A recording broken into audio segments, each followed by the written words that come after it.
The Galactic Concord convened in the crystalline amphitheater of Xylos Prime, a place where light bent through towering spires of living crystal and echoed with the hum of 1,000 alien voices. Delegates from over 200 species sat in tiered rings that spiraled toward a central dais, their forms as varied as the stars they came from, some armored in chitin, others wrapped in shimmering energy fields, a few barely more than clouds of thought given temporary shape. They had gathered for one purpose, to decide the fate of Earth. For decades, humanity had been a problem. Not because they were weak, far from it. They were too strong in the wrong ways, too emotional, too willing to fight over ideas no one else understood. They had joined the Concord late, after stumbling into interstellar space with patched-together ships and a hunger that unsettled even the oldest empires. At first, the Concord had welcomed them as curious newcomers. But curiosity turned to concern when humans refused to back down during border disputes, when they rebuilt entire colonies after orbital bombardments, when they kept asking questions no one wanted answered. Now, after years of warnings, sanctions, and failed diplomacy, the vote was called. The motion was simple: expel Earth from the Galactic Concord, cut off their access to shared knowledge, trade routes, defense packs, and communication networks. Give them 30 solar cycles, roughly 30 Earth days, to withdraw from all Concord-aligned space. No appeals. No negotiations. The vote passed with overwhelming support. Only 3 species abstained. None voted in Earth's favor. The announcement was broadcast across every human-inhabited world within minutes. On Mars, miners paused in red-dusted tunnels. In the orbital habitats circling Jupiter, children stopped playing to watch the news feeds. On Earth itself, cities fell silent. In New York, Chicago, Nairobi, Jakarta, people gathered in streets not to riot, but to stare at the sky as if expecting ships to descend. But in a secure underground chamber beneath Geneva's orbital command center, there was no silence.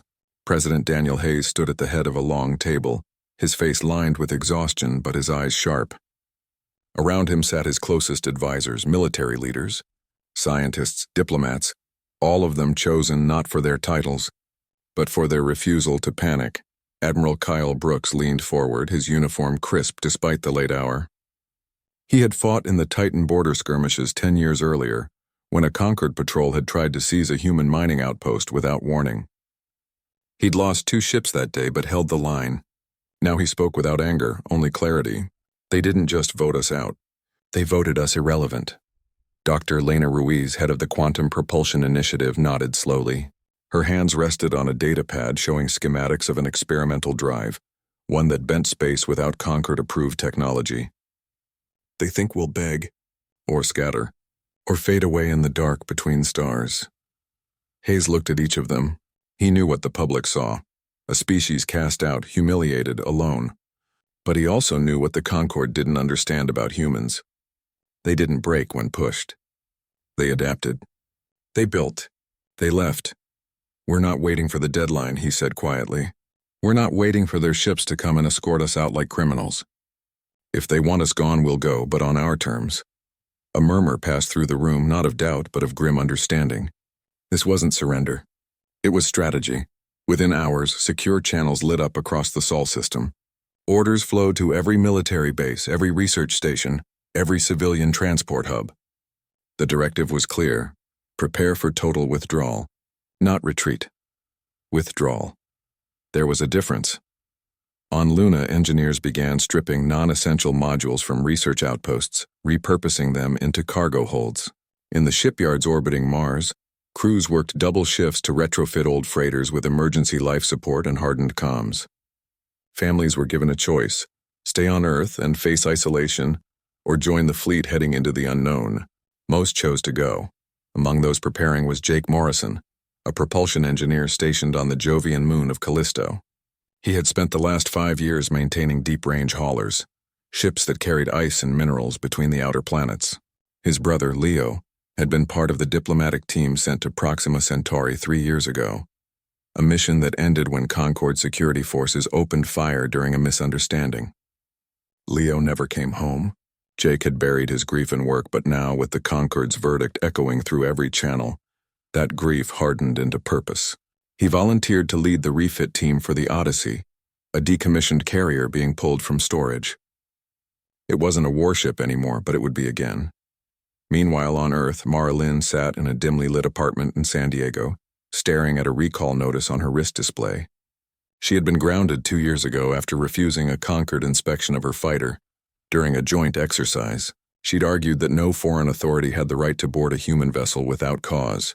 The Concord called it insubordination. Her superiors called it career suicide. Now the notice read, "Report to Vanguard Command. Full reinstatement authorized." She didn't smile. She just packed her flight suit and left. Back in Geneva, Hayes approved the final phase of a plan so secret even most of his cabinet didn't know its full scope. Project Horizon wasn't just about leaving. It was about surviving long enough to become something the Conquered couldn't ignore or control. Hidden beneath Antarctica, a vault held data from decades of forbidden research.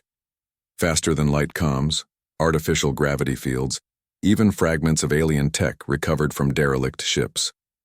None of it was ready, but it didn't have to be perfect. It just had to work. As the first transport ships lifted from Earth's surface carrying scientists, children, seeds, and archives, the world watched in silence.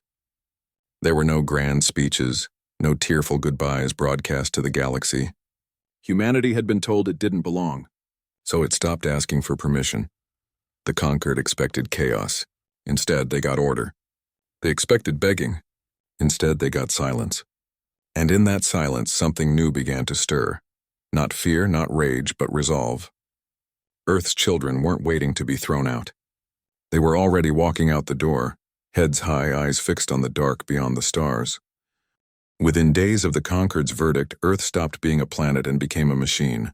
Every government, every corporation, every citizen fell into a rhythm no one had thought possible. There were no protests, no blame, no panic. Instead, there was work. Hard, fast, and quiet work. The world had been told it did not belong among the stars, so it decided to build its own sky. Project Horizon was no longer a secret. It was the only thing that mattered.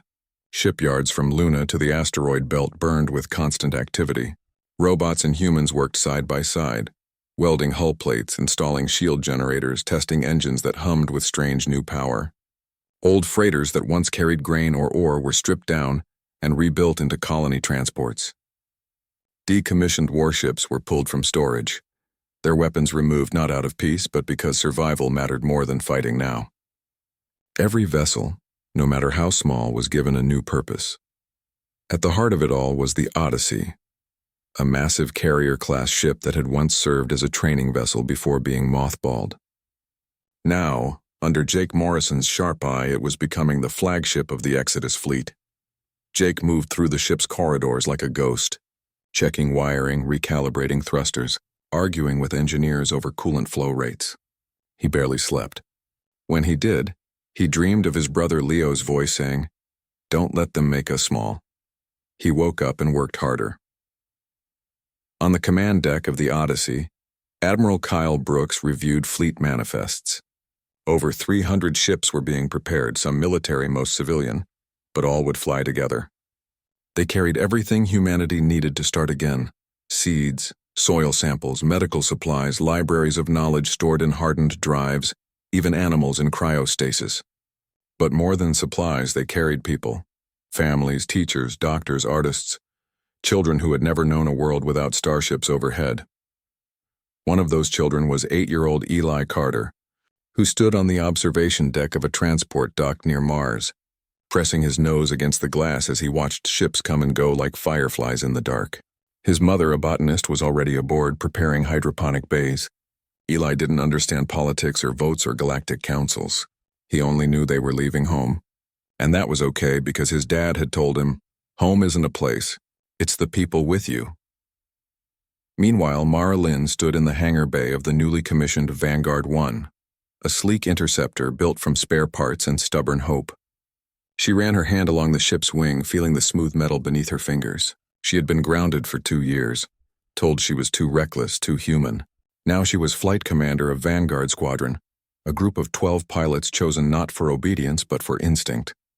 They would fly ahead of the fleet, scouting safe paths, watching for threats, making sure no one followed. Mara didn't hate the Conquered. She just didn't trust them. And trust, she knew, was a luxury they could no longer afford. Back on Earth, President Daniel Hayes walked through an empty school in Denver. Desks sat neatly in rows. A half-finished drawing of a rocket ship still hung on the wall. He touched the paper gently, then turned and left. There would be no more schools like this one. Not here, but there would be others. He believed that with everything in him. The final evacuations began in waves. First went the scientists and engineers, then the medical teams, then families with young children. Last would be the military and leadership. No one was forced to leave, but almost everyone chose to. Those who stayed behind did so, knowing they would be cut off from the rest of humanity forever. Still, some remained, farmers who loved their land, elders who refused to leave their homes, dreamers who believed Earth would one day be welcomed back. They waved from the ground as ships rose into the sky, their faces calm, their goodbyes silent. The fleet gathered in high orbit, a constellation of steel and light against the black. From a distance, it looked fragile, but up close it pulsed with life. Every ship broadcast a simple signal on a private frequency. Ready. Dr. Lena Ruiz stood on the bridge of the science vessel, Aurora's Light, watching data scroll across her screen. Her team had spent the last week integrating fragments of recovered alien tech into the fleet's navigation systems. It wasn't perfect, but it gave them a chance to jump beyond known space into a region called the Dark Veil, a place the conquered avoided. No one knew why, but Ruiz suspected it wasn't fear of danger. It was fear of what might be found there. Admiral Brooks gave the order, not with a shout but with a single word over the comms. Go! Engines flared. Shields powered up. The Exodus fleet moved as one, arcing away from the sun, leaving behind blue skies and green fields and oceans that would heal in their absence. There were no cheers, no music, just the steady hum of machines and the quiet breath of people holding on to each other. Jake Morrison stood on the Odyssey's command deck, watching Earth shrink on the view screen. He thought of Leo, of all the things they'd never get to say, but he also thought of Eli Carter, of Mara Lynn in her cockpit, of the seeds sleeping in cold storage. Humanity wasn't running away, it was stepping forward. And as the fleet crossed the edge of the Sol system, something changed. They were no longer Earth's children.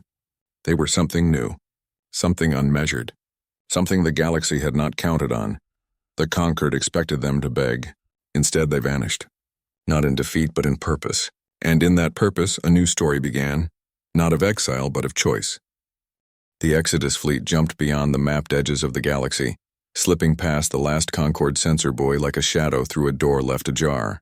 They entered the Dark Veil, a region marked on no official star chart, avoided by every known species for reasons whispered but never confirmed. Some said it was cursed, others claimed it swallowed ships whole. Most simply called it empty and left it alone. But humanity had never been good at leaving things alone. For 3 weeks the fleet traveled in near silence. Comms were kept to essential traffic only. Engines ran at minimal output. Even the children learned to speak in hushed tones, as if the dark itself might hear them. Mara Lynn led Vanguard Squadron on wide scouting loops, her eyes scanning every anomaly, every flicker of energy. Twice they found wreckage, twisted metal that didn't match any known design, drifting in cold silence.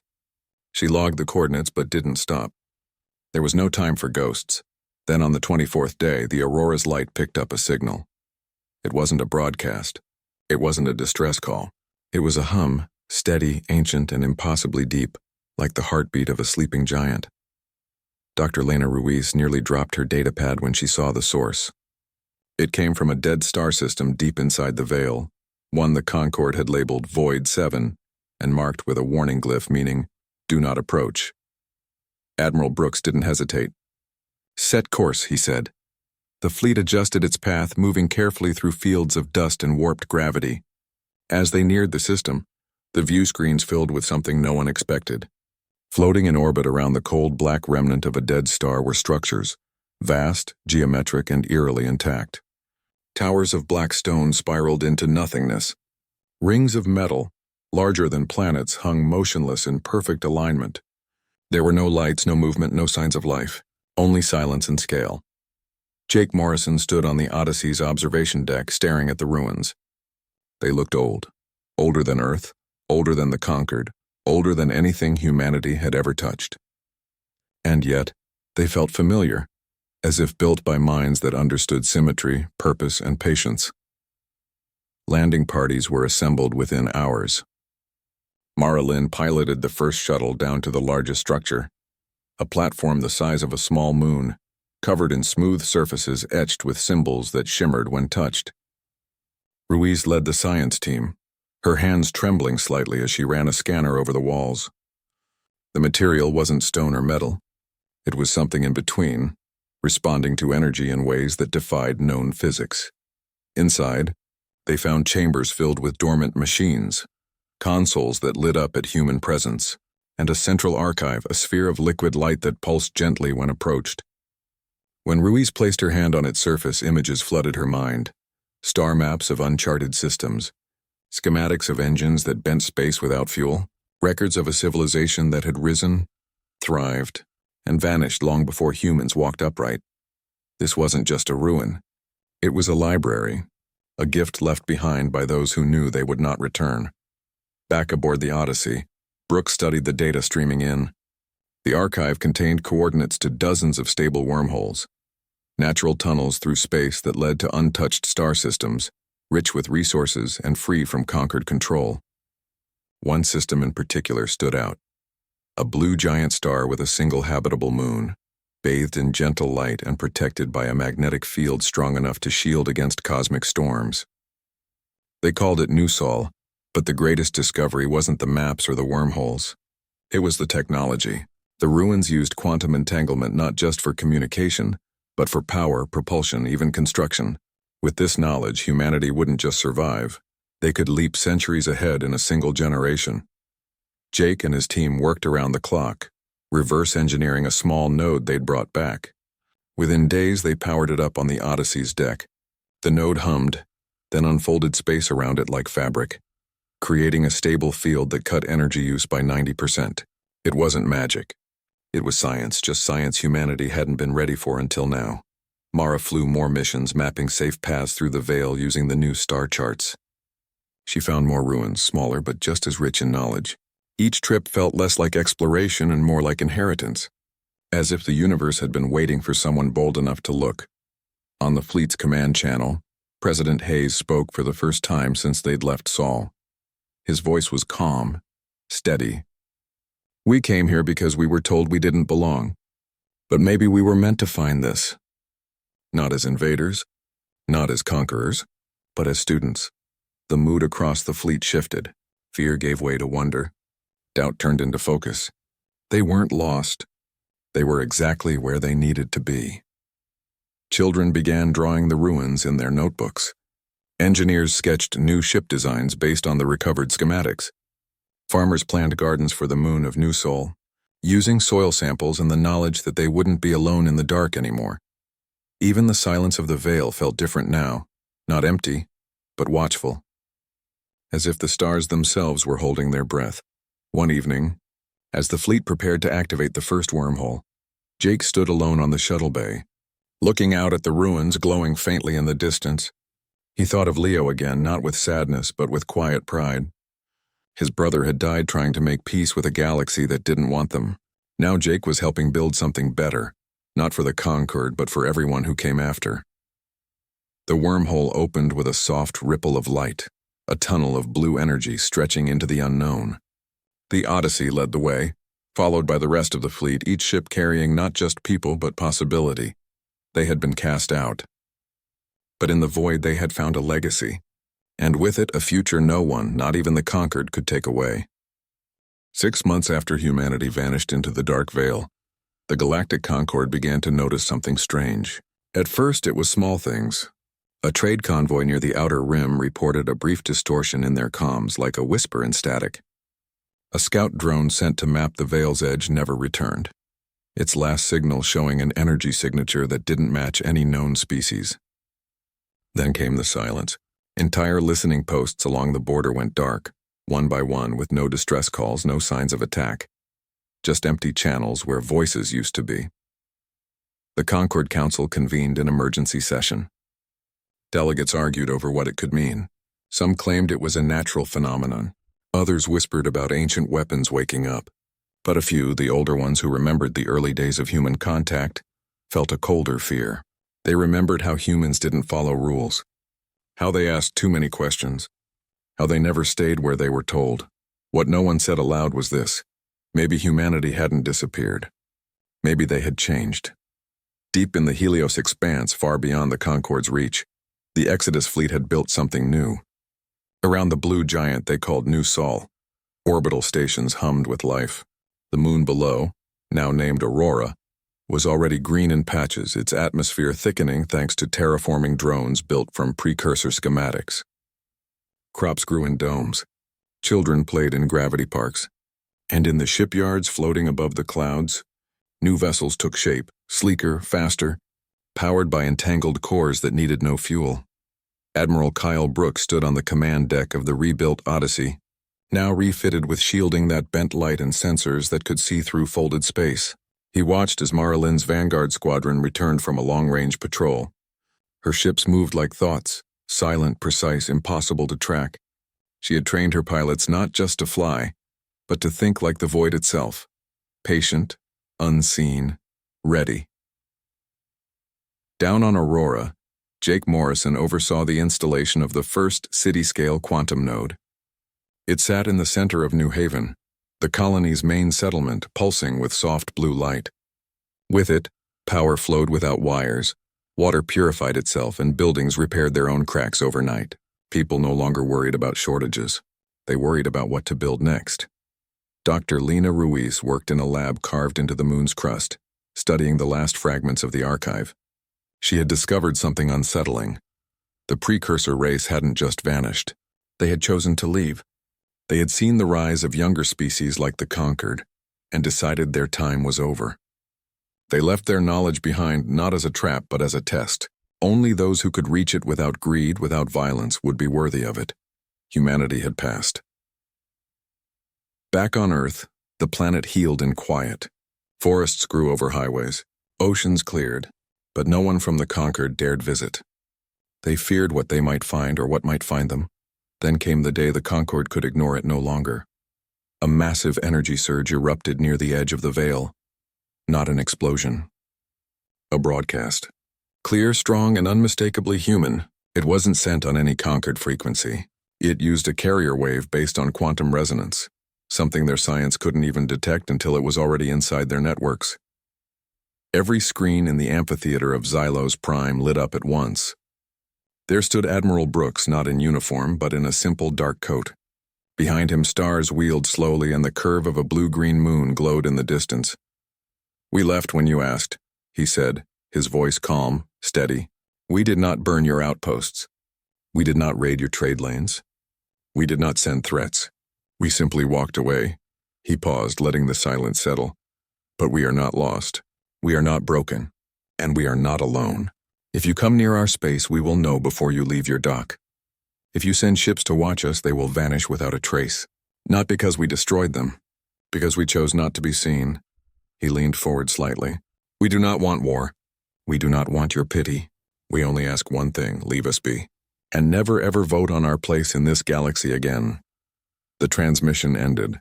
The screens went dark. Panic spread through the Concorde like fire. Some species demanded immediate military action. Others argued that humanity had clearly awakened forbidden tech and must be contained. But the oldest delegate, a being of woven light from the Andromeda fringe, spoke only 3 words. "They have grown." Within days, rumors flew. Human ships had been spotted near the Kessel Drift, not attacking but mapping. A Concorde freighter claimed it received aid from an unknown vessel during a solar storm. Its crew described the rescuers as human, but their ship moved like a dream. No one could prove it, but everyone felt it. Humanity was no longer the loud, clumsy newcomer. They had become something else, something quiet, capable, and utterly beyond control.